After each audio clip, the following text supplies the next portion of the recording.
Permitidme que me saque la mascarilla, estoy a distancia, entonces no me voy a contaminar en esta ocasión, pero contaminaros con algo bueno, con la palabra de Dios, pero contaminaros. Esto siempre es una contaminación positiva, ¿no? Me pedía Paco que os explicara algo de mi ministerio. Como sabéis, desde hace un año y algo estoy trabajando en un nuevo ministerio que tiene que ver con ayudar a los que son profesionales, trabajadores en sus lugares de trabajo a concebir el lugar de trabajo como un lugar de ministerio. Esto es lo que nos dedicamos a hacer. Ayudamos especialmente a los que están terminando la carrera, como sabéis pertenece al GBU, entonces trabajamos con los estudiantes que han terminado la carrera, pero trabajamos hasta con los jubilados. Entonces toda la vida profesional entra dentro de esta esfera de trabajo.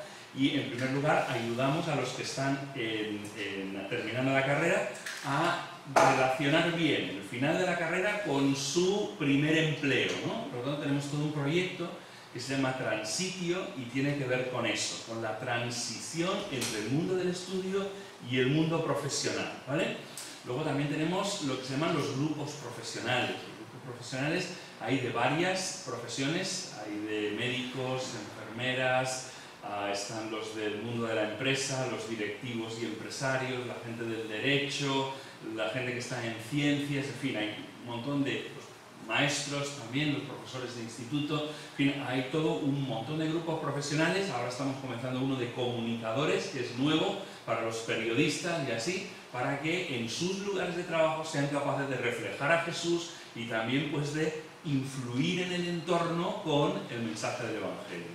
Y luego hay otra área aún que se está desarrollando en este momento en la que estamos tratando de ayudar a las iglesias para que en los domingos se pueda ministrar a los trabajadores que hay en la congregación para enfocarles y mostrarles cómo el ministerio más importante que una iglesia puede hacer es el ministerio que hace a través de sus trabajadores en sus lugares de trabajo. Pensar que en el lugar natural, en donde estamos en mayor contacto con personas no creyentes a la semana, es en nuestro lugar de trabajo.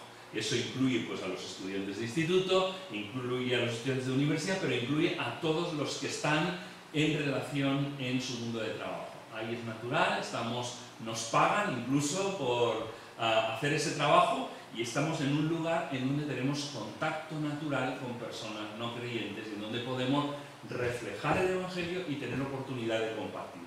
Entonces eso es básicamente a lo que me dedico en este momento, entonces a ayudar a los trabajadores, a los empresarios, a todo el mundo, a los profesionales, a los graduados, a acompañarles en ese viaje a lo largo de la vida para que sean testigos de Jesús en sus lugares de profesión, en sus lugares de trabajo. ¿Queréis orar por nosotros? Ya lo sabéis, hay una página web, entonces entráis en grupos bíblicos graduados, se llama GBG, y entonces ahí encontraréis toda la información. Hay otras páginas web, Transitio para los recién graduados, hay otra que se llama Iglesia en el Trabajo, que es para ayudar a las iglesias a ministrar a sus trabajadores, y hay otra donde está la mayor parte del material que se llama Por fin es lunes.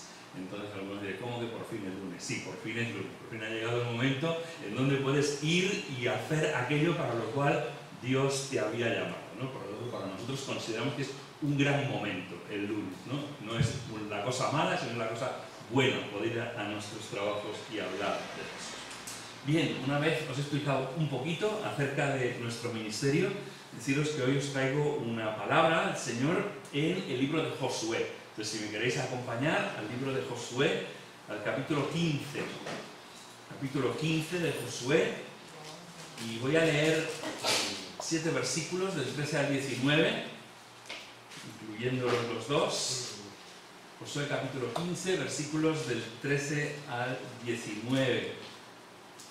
Dice la palabra de Dios lo siguiente: y vio Caleb, hijo de Jefoné, una porción entre los hijos de Judá, según el mandato del Señor a Josué, es decir, Kiriat Arba, siendo Arba el padre de Aná, es decir, Hebrón.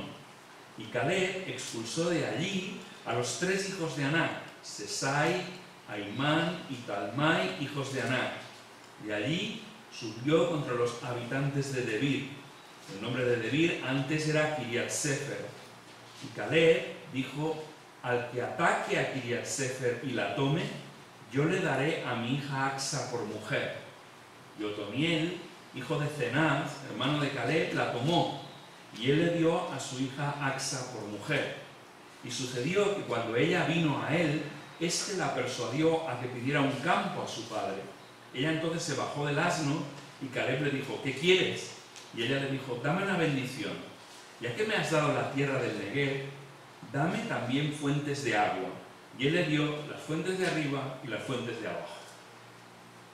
Y algunos dirán: vaya pasaje tan raro tenemos hoy para comentar, ¿no? ¿Qué se puede comentar de un pasaje raro con ganas como este, ¿no? Y creo que hay mucho que aprender. Estamos en medio y aún nos queda un montón de una experiencia complicada y difícil como es esta, que tiene que ver con una pandemia. Las personas más mayores entre nosotros nunca han conocido una pandemia como esta. Nadie había conocido algo así. Hasta ahora las epidemias funcionaban en un trozo de la tierra, un lugar en la tierra, hasta un continente entero estaba afectado, pero no estaban afectados todos los continentes de la tierra. Hemos perdido miles de personas que si no hubiera sido por esto, aún estarían entre nosotros probablemente. Pero ha sido por causa de una enfermedad nueva que ha llegado, que en España hemos perdido, decían que el número real rondaba las 40.000 personas.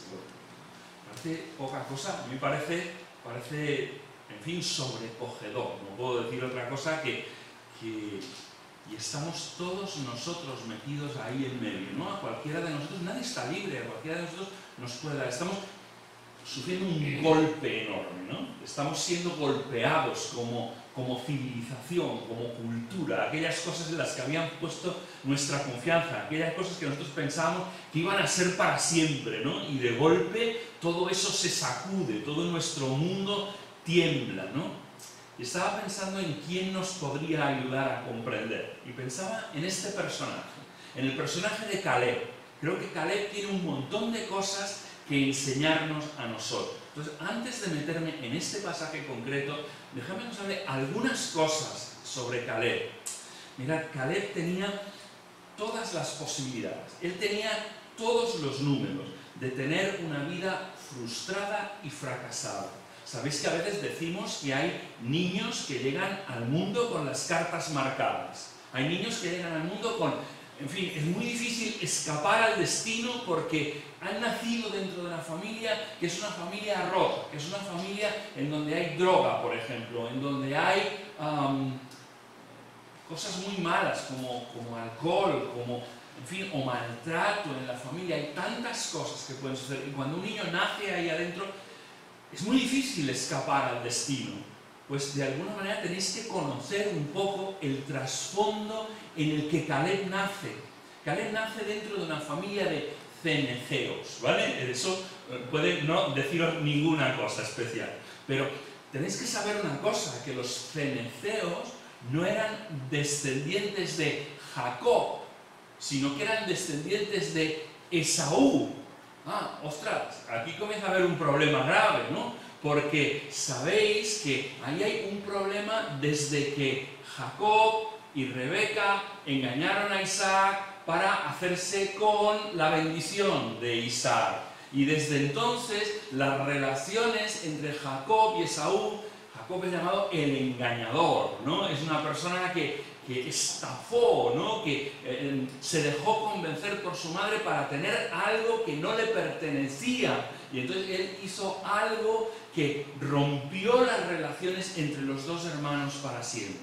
Y esas relaciones, de ahí surgieron dos pueblos, surgieron Israel de parte de Jacob y de Esaú salió Edom. Y esos dos pueblos eran enemigos totalmente. Cuando Israel venía de Egipto y tenía que llegar a la tierra prometida, los edomitas no les permitieron pasar. Y eso siempre, los edomitas siempre se alegraban cuando a Israel le iba mal. Cuando venía un enemigo y destruía a Israel, los edomitas se ponían contentos y ayudaban, ¿no?, a destruir el territorio de Israel. Y por eso se decía que ningún edomita podía pertenecer al pueblo de Israel. Pues bien, esta familia eran edomitas, eran ceneseos, que era una generación de edomitas. O sea que él había nacido en la familia incorrecta, ¿vale? Él pertenecía, estaba dentro del pueblo de Israel, pero pertenecía a la familia que no tocaba. Ya sabes que cuando uno viene de una familia así, ¿no? que lleva un estigma en la familia, que lleva algo difícil en la familia, es difícil sobreponerse a esto porque siempre te señalan. Este era el ceneceo, ¿vale? Y todo el mundo sabía lo que quería decir. No, es que es el ceneceo, ¿no? Y eso es difícil sobreponerse cuando tienes una carga pesada así. Pero hay otra cosa interesante, ¿no os habéis mirado alguna vez en un diccionario bíblico lo que significa el nombre Caleb? El nombre Caleb significa perro. ¿Os imagináis una familia poniéndosle a su hijo perro? ¿Por qué una familia? ¿Por qué alguien le pone a un niño pequeño el nombre de perro? ¿Sabéis que toda la vida, ¡hey, perro! Así es como llamaban a Caleb. ¿Te imaginas nacer en una familia y desde muy pequeño nacer con una marca a lo bestia? O sea, eres de una familia chunga, ¿no? Y además de una familia, además tú eres el perro. ¡Qué bárbaro! ¿No? Esto mata, esto destruye, esto podía haber destruido la vida de este hombre. Y sin embargo, en lugar de destruir la vida de este hombre, él es capaz de sobreponerse a las circunstancias que tiene ahí y ser uno de los grandes en el pueblo de Israel.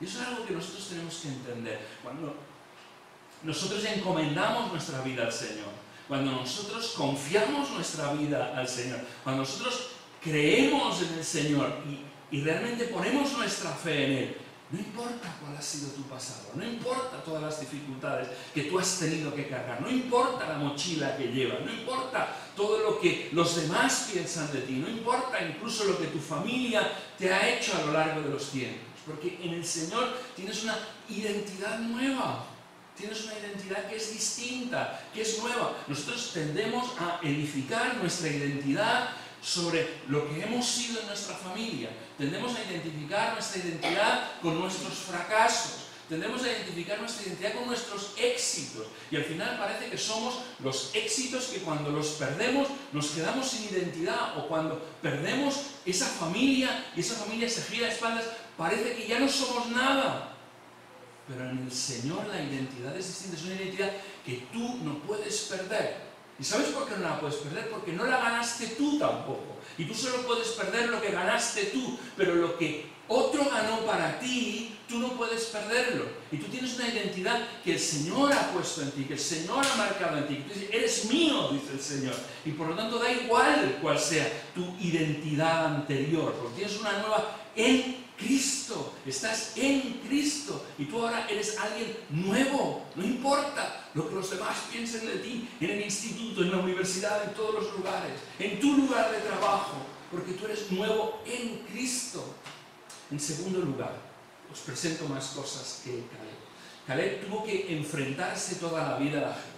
O sea, no solo fue difícil el nacer en la familia, no solo fue difícil el superar una cuestión de una familia que ponía nombres raros a los hijos, sino que además tuvo que siempre pelear contra, ¿vale? Él entró en la tierra prometida como espía y vio ciudades que llegaban hasta los cielos, vio gigantes en la tierra. Era verdad que existían, pero ¿sabéis una cosa? Él aprendió a enfrentarlos. Él aprendió a enfrentarlos.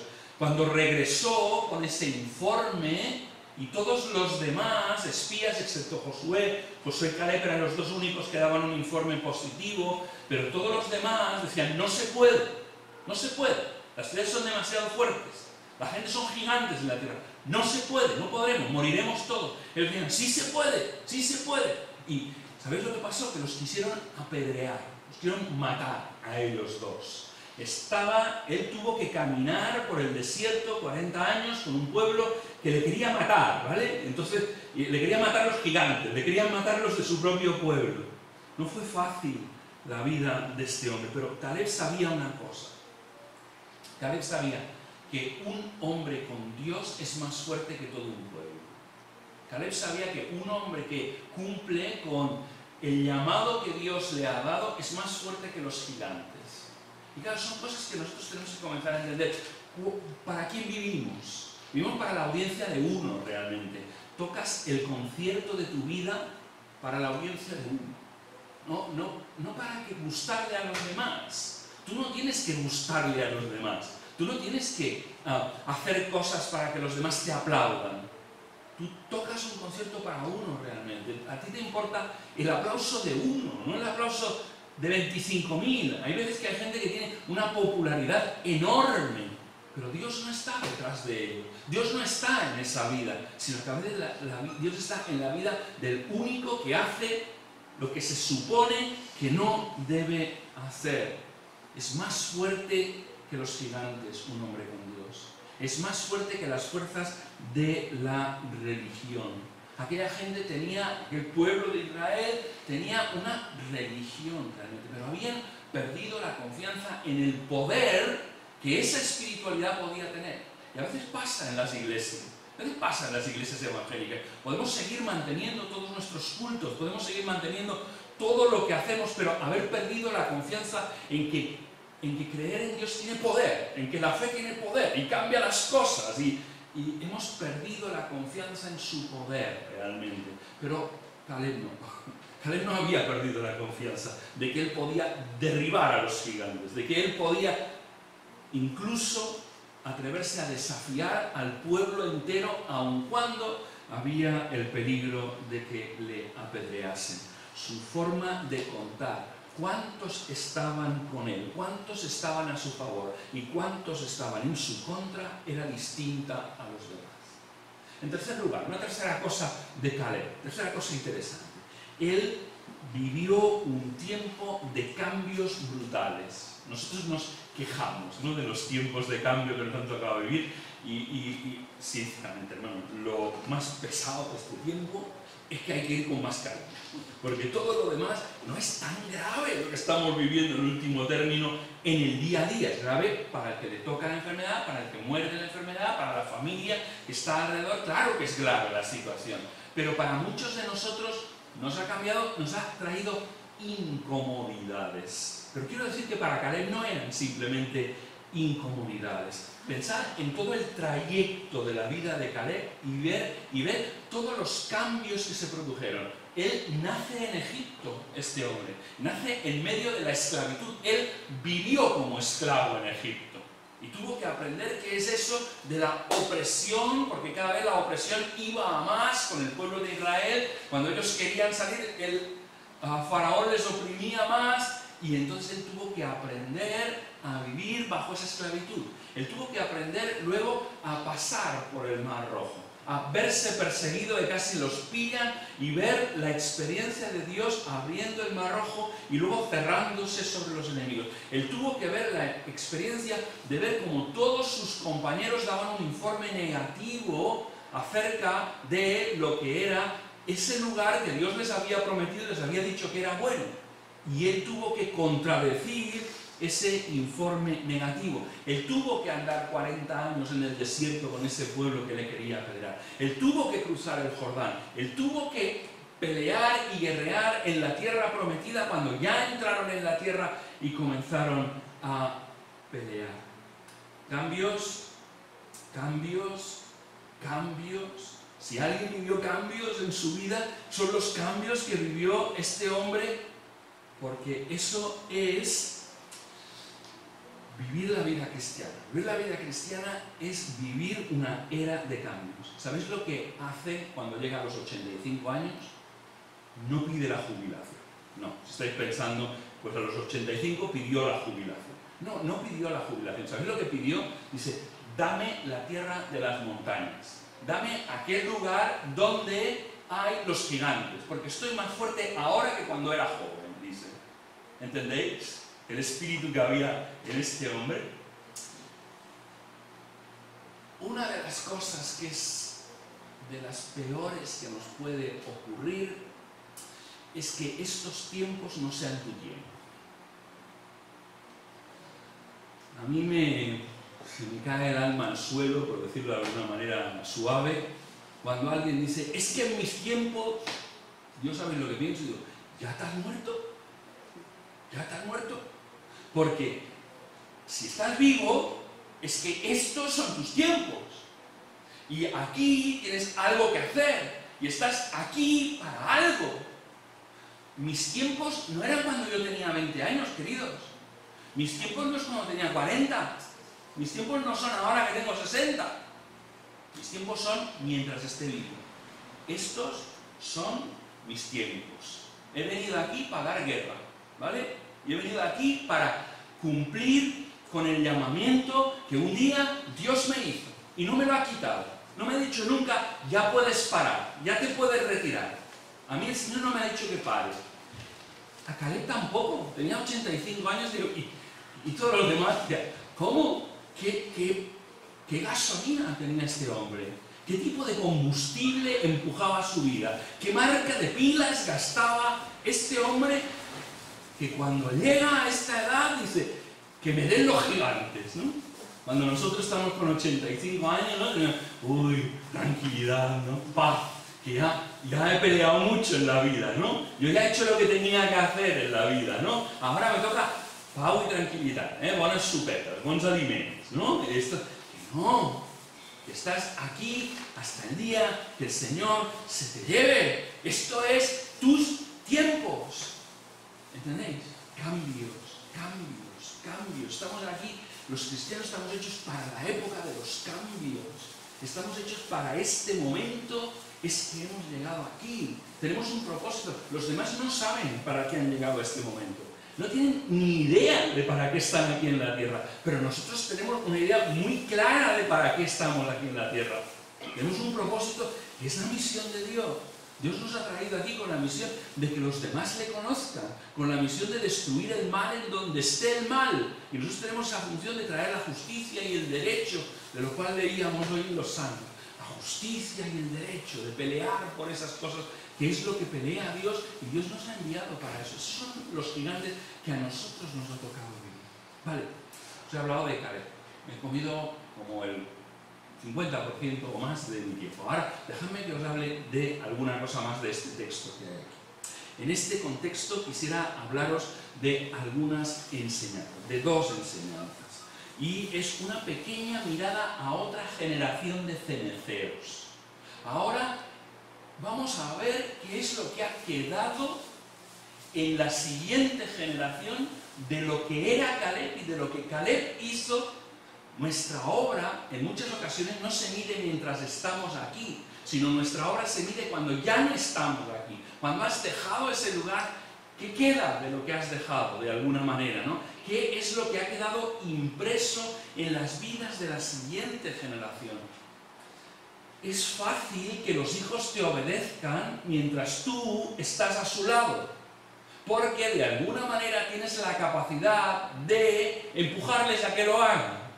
Pero lo que tú has dejado en las vidas de tus hijos, en la siguiente generación, en las de tus nietos, en las de aquellos que ni siquiera te conocerán, porque habrá generaciones que ni siquiera sabrán que tú exististe, y sin embargo tienes la capacidad de haber dejado algo en las vidas de ellos, tienes la capacidad de haber dejado algo ahí que cuando tú no estés, cuando tú no existas, siga influyendo para bien en ese lugar.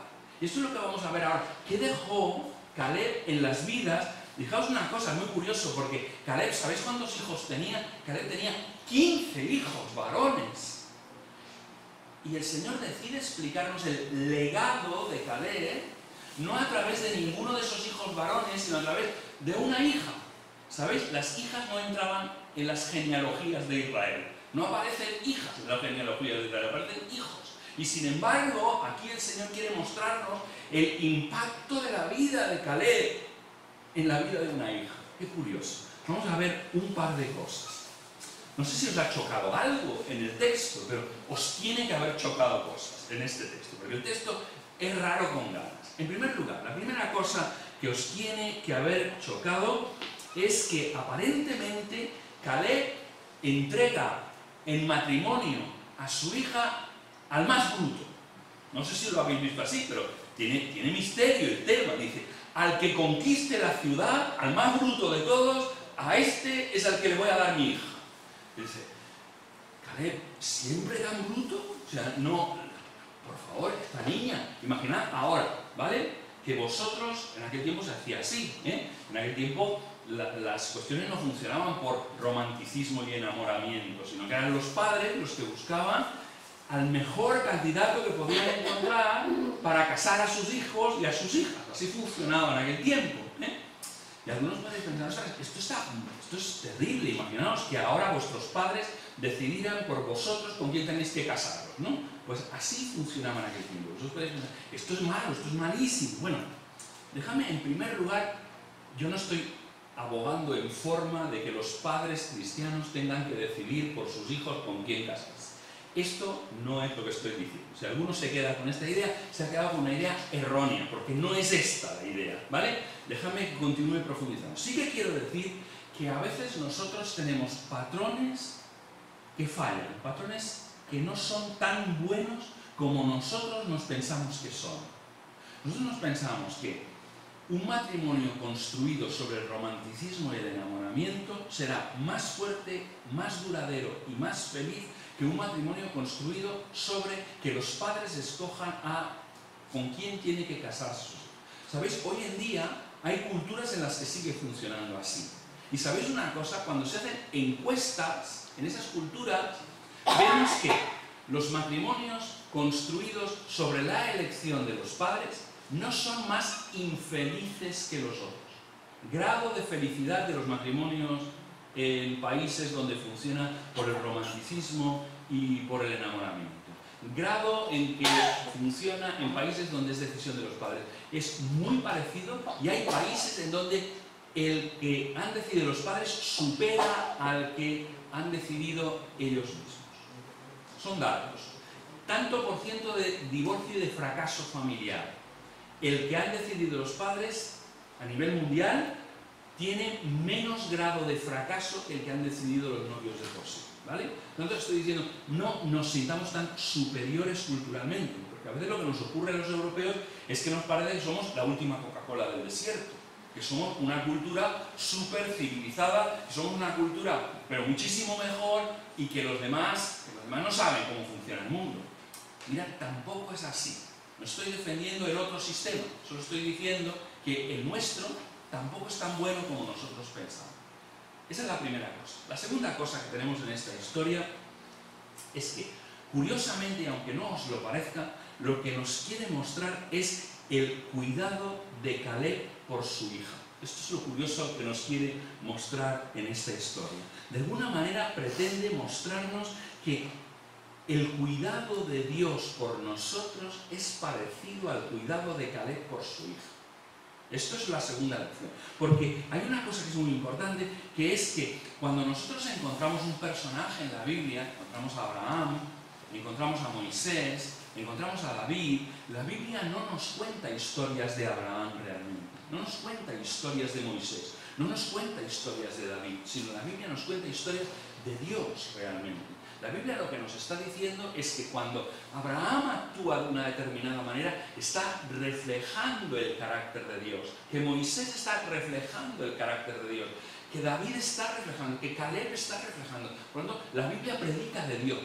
La Biblia no predica de Abraham, no predica de Caleb, la Biblia no predica de Moisés, la Biblia predica del Dios de ellos. Y ellos, de alguna manera, cuando hacen cosas buenas, se parecen a ese Dios. Caleb es un imitador de Dios. Caleb, desde joven, ya se enfocó en las promesas de Dios. Cuando vio aquellas dificultades enormes, cuando vio aquellas ciudades gigantescas, cuando vio aquellos gigantes, él pensó, las promesas de Dios son más importantes. Dios tiene la capacidad de cumplir sus promesas, aun cuando la situación sea muy difícil. Es verdad, hay gigantes, no era mentira. Es verdad, las ciudades están muy fortificadas, pero también es verdad que Dios es más poderoso que esto. Dios le había dicho a Jacob que entregaría esa tierra a su descendencia y Caleb lo creía. La tierra que Dios había provisto era una buena tierra. Él había entrado, él la había visto, era de los pocos que habían estado en el interior de la tierra. La tierra prometida tenía dificultades y tomarla no era fácil. A veces nosotros no entendemos bien esto. Pensamos que cuando Dios nos ha prometido una cosa, las cosas van a ser fáciles. Pero esta no es la lección. A veces incluso tenemos la tendencia a esto. Si encuentro dificultades, es que esto debe querer decir que no es la voluntad de Dios. Y a veces nos paramos, y no, este no es el camino, esto no es la puerta de Dios, porque aquí hay dificultades. ¿Quién te engañó? Dios les dijo que les daría la tierra prometida, pero no les dijo que no tendrían que luchar, sino les dijo que tendréis que luchar por ella. Algunas veces también les dice, estáos quietos, ahora esta es mía, esta batalla. Ahora solo mirad, nada más. Pero en la mayoría de las ocasiones tenemos que luchar. Y no tienes que pensar que cuando vienen dificultades es porque no estás haciendo la voluntad de Dios, sino porque hacer la voluntad de Dios implica también dificultades. Y Caleb estaba dispuesto a enfrentar las dificultades. La incredulidad del pueblo al considerar los gigantes, la incredulidad del pueblo en cómo se veían ellos. ¿Sabéis lo que dicen los espías que habían mandado? Dicen, en la tierra hay gigantes y nosotros nos veíamos a su lado como langostas. ¿Sabéis? Uno de los grandes problemas que tenemos hoy en día en nuestra civilización es que vemos a la civilización a nuestro alrededor como gigantes y a nosotros nos vemos como langostas. Esto es lo que está sucediendo a día de hoy. Estamos viendo la civilización atea, secular, agnóstica que tenemos a nuestro alrededor es gigantesca, es enorme. Y nosotros somos una pequeña iglesia, somos un grupito de cristianos, somos muy pocos cristianos, somos como langostas. Mira, esa mentalidad es la que impide que se cumplan las promesas de Dios. Esto es lo que impidió a ese pueblo entrar y hacerse con la tierra. Y es lo que está pasando en el día de hoy. Nosotros pensamos que los que están a nuestro alrededor son más poderosos y no consideramos que Dios quiere que tomemos este lugar, que Dios quiere que nosotros seamos influyentes. Es por eso, a eso me dedico, a mostrarles a los trabajadores que tú puedes ser el único trabajador de tu lugar de trabajo que seas un creyente y que sin embargo eres una bomba ahí adentro. Tienes la capacidad de contagiar con el Evangelio a toda la gente que hay ahí en el alrededor, porque esto es lo que Dios te ha prometido, es lo que tú eres capaz de hacer, porque Dios te ha enviado exactamente a hacer eso. Y este hombre lo seguía creyendo. Después de 40 años de viajar por el desierto, después de que una generación tuviera que morir por falta de su confianza en Dios, ahora ellos habían penetrado en la tierra prometida. Ahora ellos ya estaban en el interior. ¿Y sabéis una cosa? Estaban venciendo, estaban teniendo victorias cuando habían entrado en la tierra prometida. Pero había comenzado una nueva generación que comenzaba a decir, hemos tenido victorias, lo estamos consiguiendo, pero quizás no les expulsaremos a todos. Esto estaba sucediendo dentro del pueblo de Israel. Quizás no podremos con todos, vamos a tener que convivir con ellos, no los expulsaremos, vamos a tener que vivir juntos en la tierra. Quizás ya es momento de que dejemos la guerra, quizás ya es momento de que nos establezcamos en las ciudades. Ya podemos mandar a los que son del otro lado del Jordán que se vayan. ¿Cómo que se vayan si no hemos terminado? No hemos terminado, no os podéis ir. Os tenéis que quedar hasta que no quede ni uno solo. No. Ya nos vamos a establecer, ya vamos a acomodarnos en las ciudades, ¿sabéis? Pero Caleb no. Caleb dice, aún queda gente por echar. ¿Cuáles son los más difíciles? Pregunta. Dice, uy, ahí en la montaña. Primero porque es la montaña. Y segundo porque son gigantes. Dice, dádmelos a mí. ¿Entendéis la cosa? Y ahora llega un momento en donde él tiene que dar en matrimonio a su hija. Y él decide escoger un marido que crea en las promesas de Dios. Él decide escoger un marido no que quiera establecerse ya, no que quiera dedicarse a lo suyo, sino que decide escoger un marido de los que están dispuestos a conquistar ciudades, a seguir adelante. Él no quiere para su mujer, para su hija, no quiere un marido comodón. No quiere uno de estos que ¿no? son flojos, sino que quiere para su hija un conquistador de ciudades. Nada más y nada menos. Alguien que siga creyendo que las promesas de Dios están vigentes y que Dios les dará esta tierra porque Él lo ha prometido. Ese es quien quiere Caleb para su hija. Desde esa perspectiva no parece tan mala opción, ¿verdad? Haber escogido al que aún cree que las ciudades pueden seguirse conquistando. ¿Sabéis? Os voy a dar un truco para saber que no fue una mala elección. Pasad al siguiente libro. Dejad Josué y pasad a Jueces. Jueces es un tiempo muy complicado, ¿sabéis? Es uno de los peores tiempos. Aquello que había comenzado a gestarse en el libro de Josué, vamos a acomodarnos, vamos a dejar de conquistar. Aquello había ido de mal en peor en el libro de los Jueces. En el libro de los Jueces había pasado que todo el mundo había dejado de seguir al Señor. Y como todo el mundo había dejado, el Señor les traía pueblos de al lado que les conquistaran. Pero ¿sabéis lo que hacía? Cuando el pueblo clamaba, el Señor levantaba un juez. Y ese juez los liberaba durante un tiempo. Mientras vivía ese juez, ellos tenían libertad. ¿Sabéis cuál fue el primer juez de Israel? Muy bien, Otoniel fue el primer juez de Israel. Él fue un liberador del pueblo. Le dio un liberador del pueblo por mujer. La mujer de Otoniel era Axa, era ella la que estaba al lado de Otoniel. ¿Entendéis? Esto es claro. Pero ¿sabéis una cosa? Esto es lo que Dios quiere hacer con nosotros. Dios nos quiere dar lo mejor. Nosotros tendemos a escoger cualquier cosa. Nosotros tendemos a escoger al primero que pasa. Nosotros tendemos a escogemos como el pueblo de Israel escogió al primer rey. Que era alto, que era fuerte, que era guapo, que sobresalía sobre todos los demás. ¿Qué criterios están escogiendo hoy en día nuestros chicos y nuestras chicas para buscar a alguien en matrimonio?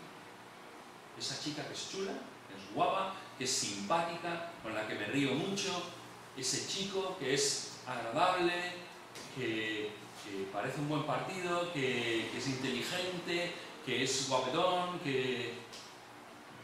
y luego tienes aquello que deseas. Tienes aquello que deseas. No te sirve para nada aquello. Porque tú querías más. ¿Sabes? Todos queremos más. Y al final, tú lo que necesitas es alguien que te defienda las espaldas. Esto de la vida en pareja va a ser una guerra. Esto de la vida en pareja. Vivir en pareja no es fácil. Vivir en matrimonio no es fácil. Y las cosas que llegan cuando vivimos en matrimonio no son fáciles.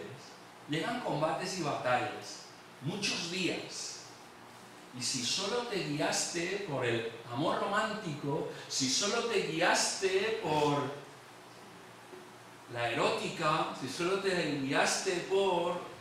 Cuando llega el momento del combate, tú necesitas a alguien que te guarde las espaldas. Y cuando digo guardarte las espaldas significa que cuando estás en medio de una batalla, tú puedes defenderte por delante, pero no te puedes defender por detrás. Necesitas a alguien que se pegue a ti por detrás, espalda con espalda, y que te defienda a muerte, ¿vale? Porque si el otro se aparta, te da a ti, porque eres quien está detrás, ¿entiendes? Claro, esto es diferente. Elige a alguien que te ayude a hacer la misión que Dios te ha dado. Porque ese no se apartará nunca. Ese no se quitará nunca. Es alguien que conquista ciudades, es alguien que tiene una visión como la tuya. Ahora, si solo queréis pasarlo bien, jiji, jaja. Más del 50% de los matrimonios de este país no llegan a los 10 años. Los creyentes también. Más del 50%. Antes no pasaba esto de que los creyentes se separaban. Hoy en día pasa y pasa mucho. Porque los criterios que estamos utilizando para la elección en el matrimonio no son esos criterios. Dios tiene que darte esposo. Dios tiene que darte. ¿Entiendes? Como Caleb, que Caleb tenía que darle esposo. Dios tiene que darte, no son tus padres que tienen que darte esposo. Pero Dios, como tu padre, tiene que darte esposo, tiene que darte esposa. Y Dios escogerá a la persona que sea ese conquistador de ciudades que no se aparte de ahí. Que cuando vengan las dificultades, las guerras y los conflictos, tú puedas contar con él. Que cuando vengan los momentos malos, esté ahí y esté sí y sí en esos momentos. Porque todo el mundo queremos esto. Todo el mundo queremos esto. Lo que pasa es que en el momento de elegir, elegimos, en lugar de dejar elegir al Padre, ese lugar de Caleb, dejar de elegir al Padre, nosotros nos montamos la vida a nuestra manera. Y escogemos gente que no son conquistadores. Vale, termino en este punto y voy al segundo, que es más corto.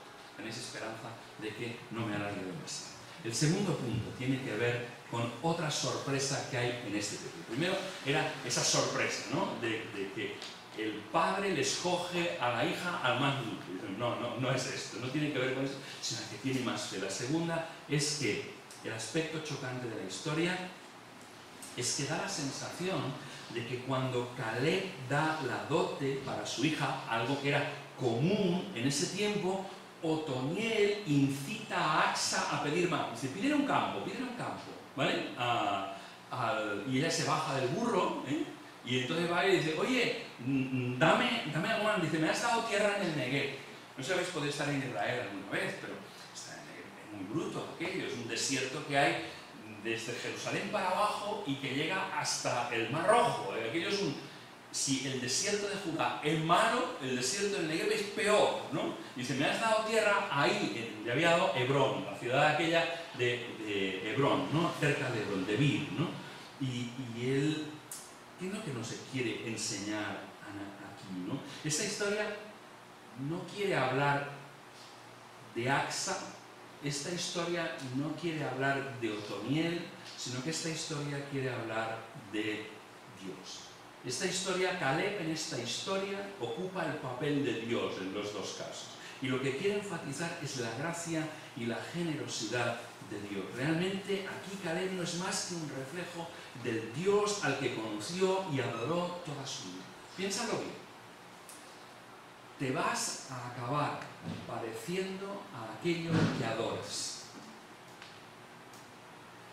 La gente acaba pareciéndose a aquello que adora. La gente de nuestra sociedad adora cosas materiales y acaba pareciéndose a las cosas materiales que adoran.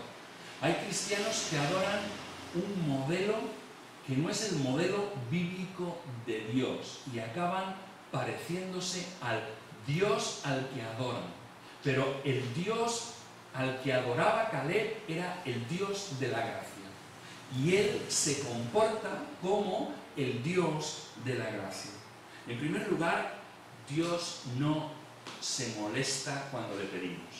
Hay gente que dice, no hay que pedir. Dios dice, pídeme, dice Dios. Dios no se molesta cuando nosotros le pedimos, porque cuando nosotros pedimos, estamos manifestando, estamos haciendo una proclamación de que creemos que Él tiene el poder para dárnoslo. Estamos haciendo un acto de alabanza cuando pedimos. Estamos diciendo, Dios, en este mundo no hay nadie que me pueda dar esto. Solo creo que tú eres el poderoso, el todopoderoso para darme estas cosas. Por lo tanto, cuando tú le pides cosas imposibles a Dios, estás haciendo un acto de adoración.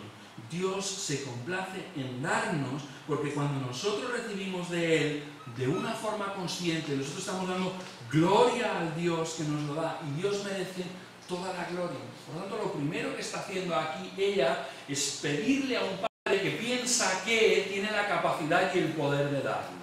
Y la segunda cosa es que Dios no te concede lo que pides. Dios no te da lo que pides. Dios te da lo que necesitas. Eso es la gran cosa de Dios. Esto es aquello de que menos mal que Dios no me ha dado a lo largo de la vida lo que yo le he pedido, sino que me ha dado siempre lo que yo necesite. ¿De acuerdo? Porque había un anciano en una asamblea en Castilla que decía, cuidado con lo que pides, no sea que Dios te lo dé, decía él, ¿no? Entonces, es verdad, o sea, tenemos que andar con cuidado con lo que pedimos, pero hay un Dios que es mejor que nosotros. Hay un Dios que sabe lo que necesita. Y nuestra oración no es para informarle a un Dios que no sabe lo que yo necesito, Yo no tengo que explicarle a Dios en ese sentido, es que necesito esto por esto y por lo otro, por lo de aquí, tratando de convencer a Dios que me lo dé. No, no, si Él ya sabe lo que necesito. Lo que yo estoy es tratando de estar en línea y en dimensión con Él. Es decir, pedir lo que Él quiere darme. Esto es lo que se trata la oración. Esto es lo que significa esta historia. Un Dios que no concede el campo. Un Dios que no concede una fuente, sino que concede las fuentes de arriba y las fuentes de abajo. ¿Sabes lo importante que es el agua? En medio de un desierto donde no hay nada, donde no crecen más que las piedras, que te den las fuentes de arriba y las fuentes de abajo, mucho más de lo que esperas, mucho más de lo que tú esperabas recibir. Este es nuestro Dios, un Dios del cual Caleb es solo un pálido reflejo. No tienes ni idea de lo que Dios ha preparado para ti. No tienes ni idea. Solo una cosa, no limites a Dios. No limites a Dios. A Dios lo limitamos con nuestra falta de fe. A Dios lo limitamos con nuestra falta de confianza. Cuando nosotros dejamos de confiar en ese Dios, de que tiene todo el poder para dar. Cuando tú tienes un Dios pequeño, estás limitando a Dios. Pero cuando le dices, Dios, estoy aquí para recibir tu gracia. Todo lo que tú quieras darme, todo lo que tú quieras proveer, esto es lo que yo quiero. Una vez, termino con esto, una vez los apóstoles le dicen, nosotros lo hemos dejado todo por ti, porque había venido un joven que había llegado y había dicho, yo lo dejaré todo por ti. Y le dicen, muy bien, lo dejarás todo por ti, está muy fantástico esto. Mira, has cumplido todos los mandamientos, te amo, te quiero, estoy feliz con esto, pero te falta uno solo. El que te falta es que cojas todo, lo vendas todo y me sigas, ¿no?